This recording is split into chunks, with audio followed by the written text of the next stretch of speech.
Good evening to one and all. Welcome you all to the daily Indian Express newspaper analysis for the date 17th as well as 18th September 2023. Brought to you by Ganesh IAS Academy. Okay, let's get into the today's newspaper analysis. So these are all the articles which we will be analyzing in the upcoming slides. Have a look at it. Okay. Digital data law, 5 key questions about your personal data answered.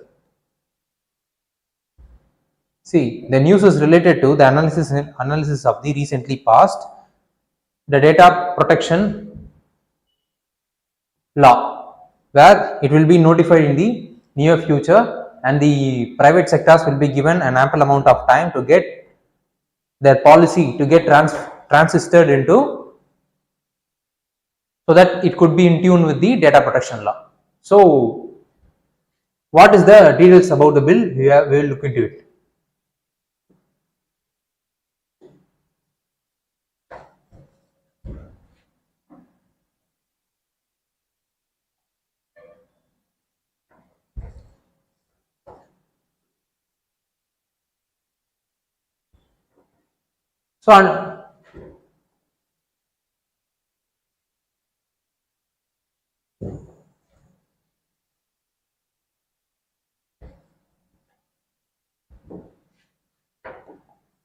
So under two circumstances, the data could be used. First is, if a person has given a clear consent about the usage of his data by the government or the private entities. Under such circumstances, the data could be used. Similarly, if the data used by the government or private entities is for legitimate purpose, then the data could be used. So under these two circumstances only, the data protection bill allows the entities to use the data of the particular individual. And then before the so this is for those things which are going to happen after the after the law has been notified.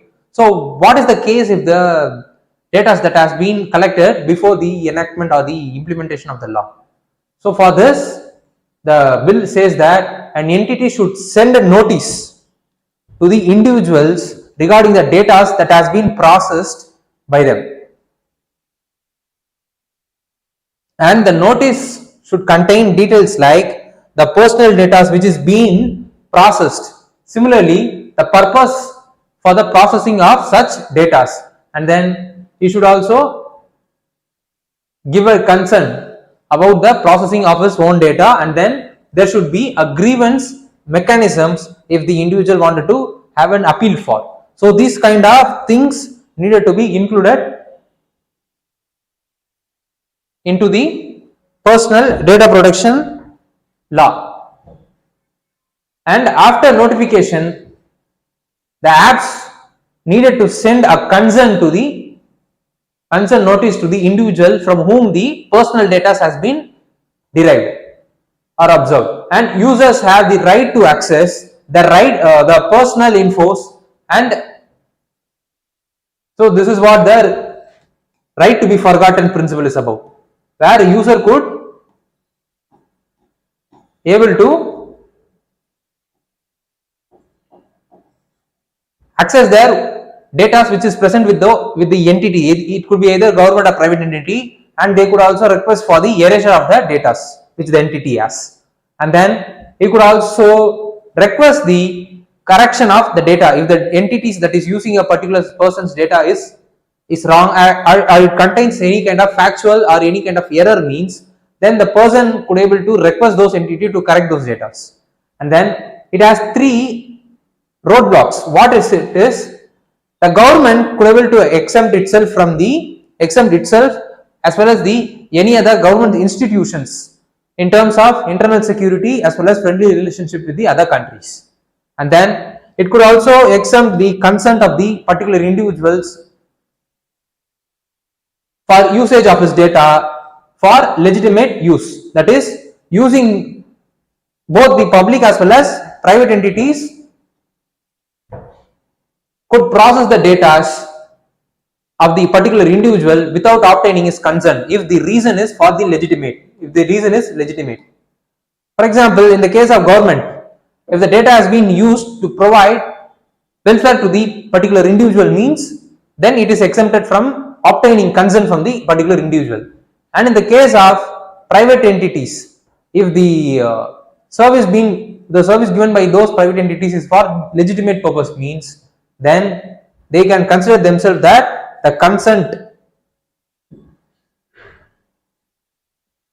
consent is obtained, so they could use the data.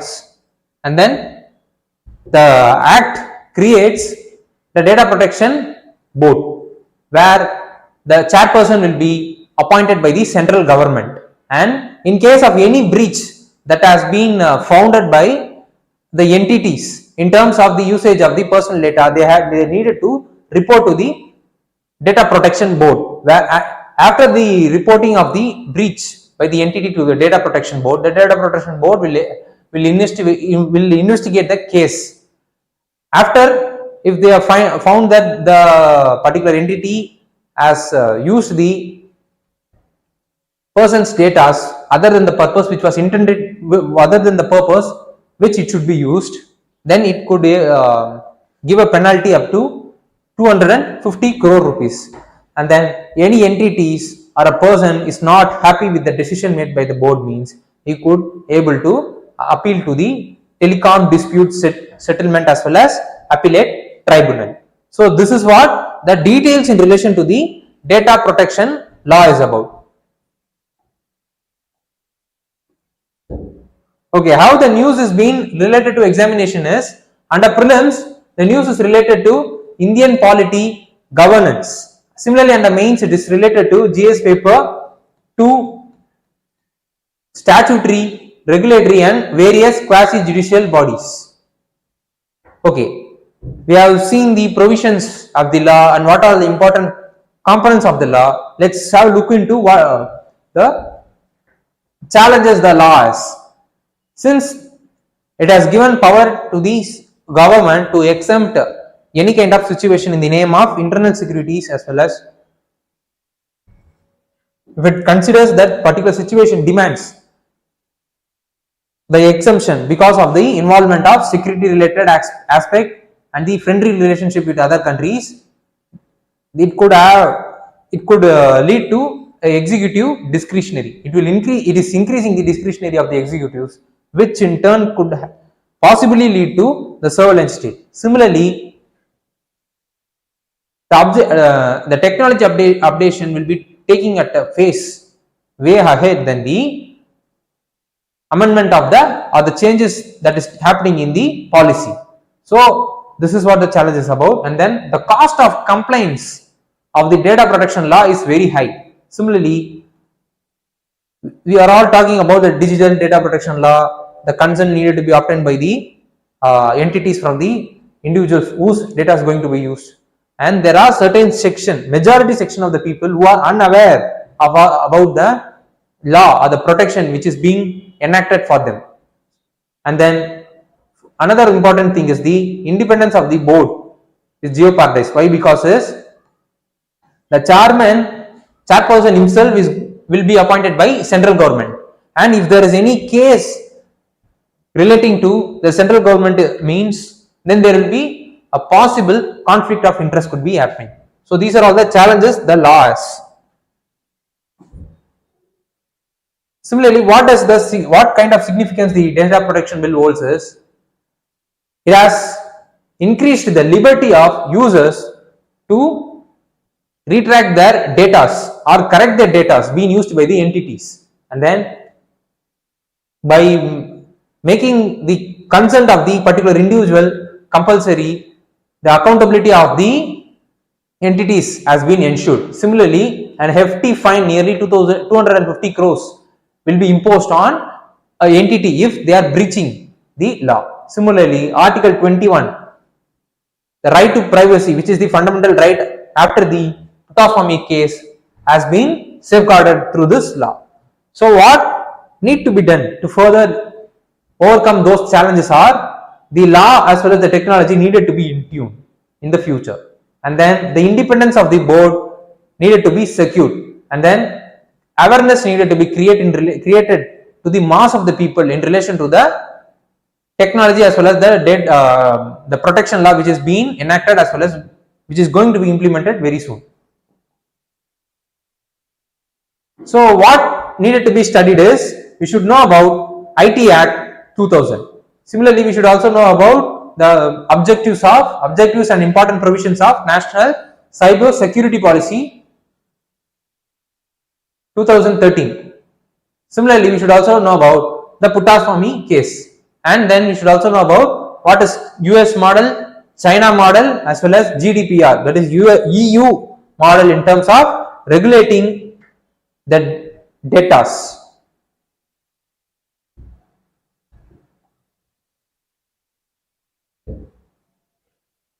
NIPAH, Kerala catches a break. That is, till Saturday, this Saturday, as they don't have any kind of reporting in relation to the NIPAH virus affected person. But the administration is still in the high alert. Why? Because of the chance or the scope of spread of the NIPAH virus.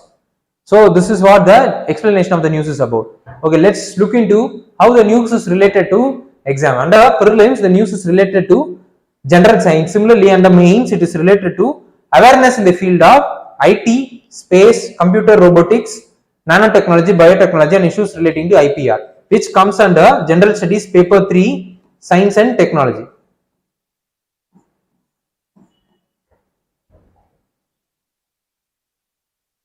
Okay, let's discuss about first what is virus about. It is the non-cellular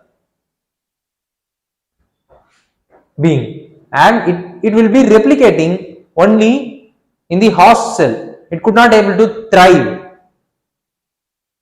independently, and it is classified as neither living as well as non-living creature. Why? Because it contains certain characteristics of living as well as certain characteristics of non-living creatures. So this is what the virus is about, and it could not be cultured in the separate lab. Why? Because it needed a particular host cell for its enrichment as well as multiplicity. So this is what the details in relation to the virus is about. Let's have a look into what is NIPAH virus. NIPAH virus is a virus where its cause ranges from asymptomatic infection to acute respiratory diseases, and then the reason for the spread of the virus is it could be spreading from either animal to human, human to human, and then waste contaminated food to human. So these are the cycles how the NIPAH virus will be spreading, and then fruit bats are the major reservoir for the NIPAH virus, and until now there is no treatment or vaccine being available for the NIPAH virus. Only the general treatment is available for the NIPAH virus, but the global effect is now on to ensure that the NIPAH virus will be the vaccine will be found for the NIPAH virus in the near future. And what are the measures needed to prevent the virus spread? Is there need to be awareness among the masses, particularly the people in the region where the NIPAH virus is spreading, so that they will be taking some precautionary things by themselves, so that they could able to protect themselves from the spread of the NIPAH virus. And then there need to be reduction in the access of bat to the plants. Similarly, protective mechanisms for the humans needed to be ensured, so like wearing gloves, wearing masks, and keeping certain distance, so that while we are interacting with other people, so that we could able to reduce the spread of the virus. And what are the past major outbreaks that has occurred in the NIPAH virus is, in 1999 the outbreak has occurred in Malaysia. Similarly, the outbreak in 2001 has occurred in Bangladesh. So this is what the overall analysis in relation to the NIPAH virus is about. So what needed to be studied is, we should know about what is bacteria, what is fungi, what is protozoans, and what are the different kind of diseases that has been produced or spread by these kind of organisms. And then we should also know about what is World Health Organization, what are the structure, function, and how they are mobilizing the resource for their functioning, and what are their important contribution in relation to the contamination of COVID. And also we should also know about World Health Assembly. What is World Health Assembly is about? Similarly, we should also know about COVID-19 and the vaccine that has been made in India, as well as the important vaccine that is being made across the globe. So these are all the other things which we should be aware of.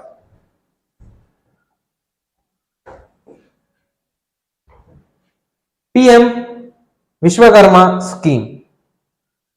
Prime Minister has launched the scheme, a scheme called Vishwakarma scheme, which aims to give support to workers engaged in the traditional craft as well as skills. Okay. How the news has been related to examination is, under prelims it is related to Indian polity and governance, constitution, political system, Panchayat Raj public policy as well as rights issue. Under mains it comes under paper GS paper 2 under welfare scheme for vulnerable section of the population by the centers, states, and the performance of these schemes above. So this is how the news is being related to the civil service examination. Okay, let's look into the details of the scheme. The scheme is being fully funded by the central government. To whom they are funding is to the people, those who are living with traditional skills, those who are using traditional tools, and also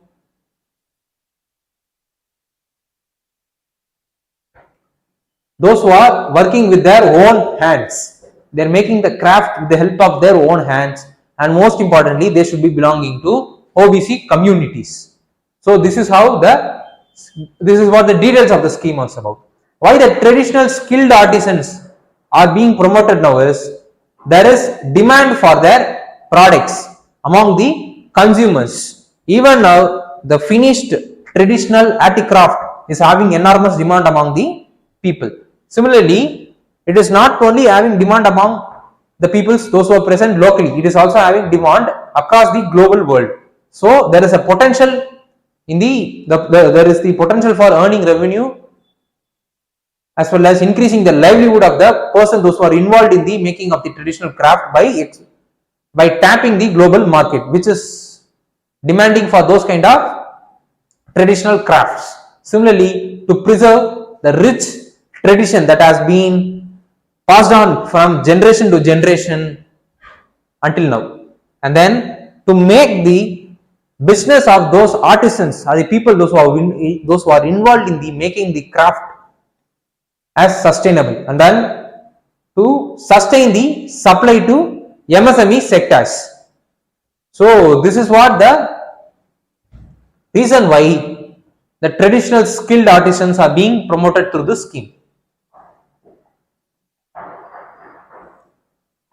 And why the support is being given is,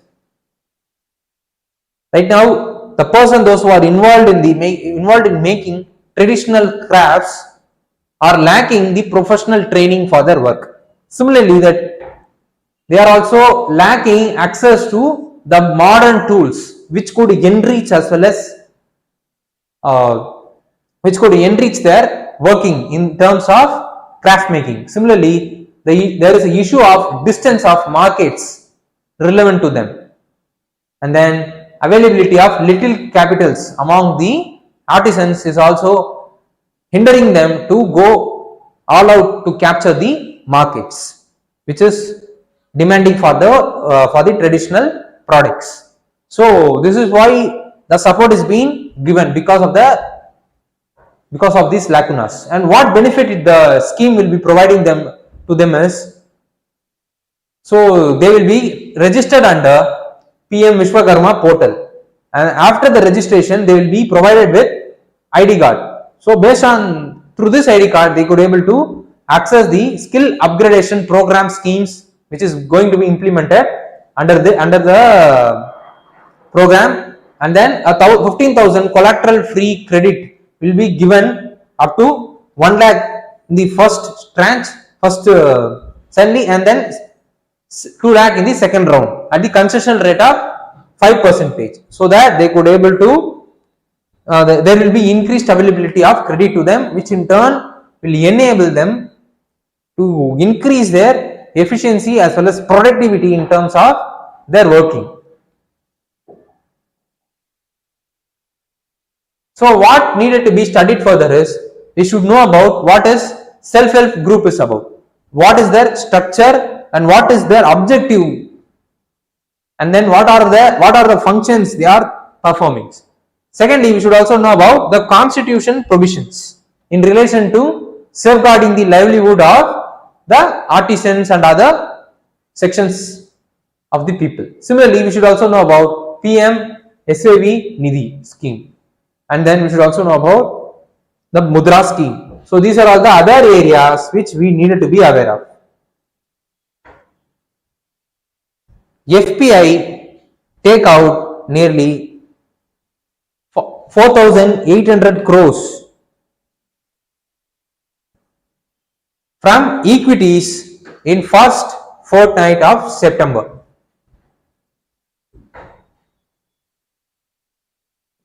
So this is what the news is.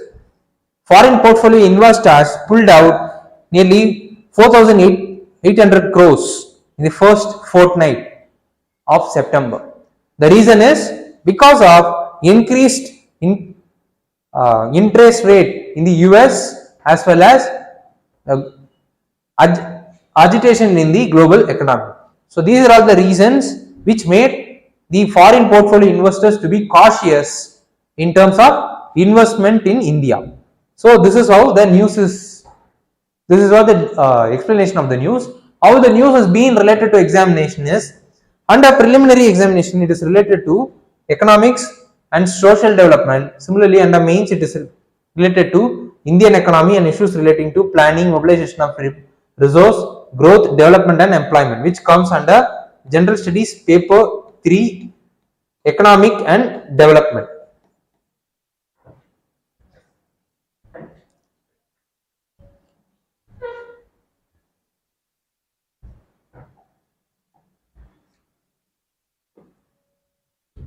So let's have a look into what is the foreign portfolio investment is about. It is the investment which is made through secondary market and sometimes in the primary market is called as foreign portfolio investment, and the investment in various financial instruments like shares, debentures, etc. And it is classified into 3 types. First is foreign institutional investment, where this the institution that is present in the foreign countries like insurance company, mutual funds company, etc. Those who are investing in other companies on behalf of the people is called as foreign institutional investment. And then depository receipts, raising of capitals, global capitals by the Indian organization, and similarly rising of US capital by the Indian organization. So it is called as it could be classified as American depository receipts as well as international depository receipts based on the countries where the resource has been mobilized by the Indian organization. And then offshore fund, that is investments through the tax haven countries, are also included as one of the type of foreign portfolio investment. So what advantage does this foreign portfolio investment have is, so if there is increase in the foreign portfolio investment, means there will be increased availability of forex reserve with the RBI. Similarly, there will be increased liquidity in the market, which in turn will ensure that more amount of liquidity that is present in banking system. So more amount of credit, the bank will be in a situation where they could be able to disperse more amount of credit to the consumers, as a result of which the consumers will be spending on the areas where the credit has been obtained. The production of the countries will be kickstarting that, and then increased investment, as I said, because of the channelizing the foreign investment into the market of India, it will increase the investment in the domestic arena. Similarly, because of increased investment and increased production, there will be increased job opportunities for the people. So what is the disadvantage does the foreign portfolio investment hold is?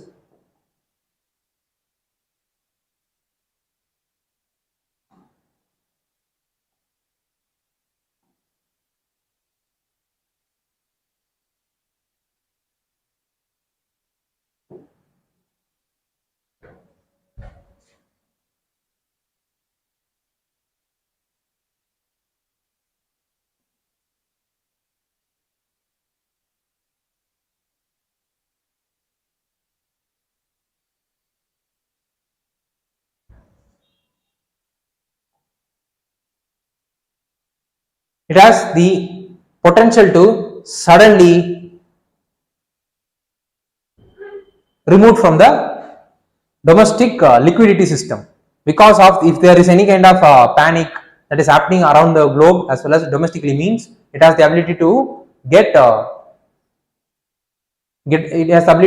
flight from the system immediately, and then because of the increased sudden capital flights, there will be depreciation in the rupee will be taking place, which in turn will increase our trade deficit because of rising cost of import, and then it will have an influence in the exchange rate system. So these are all the disadvantages the FPI has. What need to be studied further is we should know about what is foreign direct investment, foreign institutional investment, and what is the difference between both of them.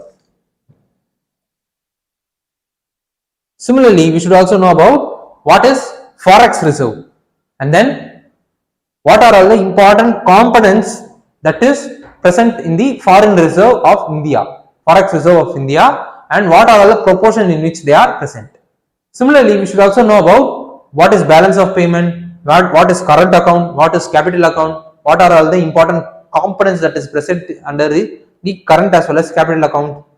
We should be knowing about it. Similarly, we should also, as I said, we should know about the current as well as capital account. So these are all the other areas which we needed to be aware of.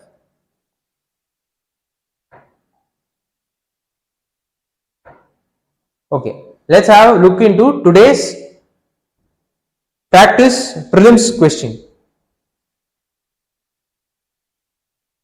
So I want those students, those who are watching the session online, please do comment the answer point or the option in the comment section for which you are seeing right now on the board. So that's how. Okay, students, that's all for today's session. Thank you.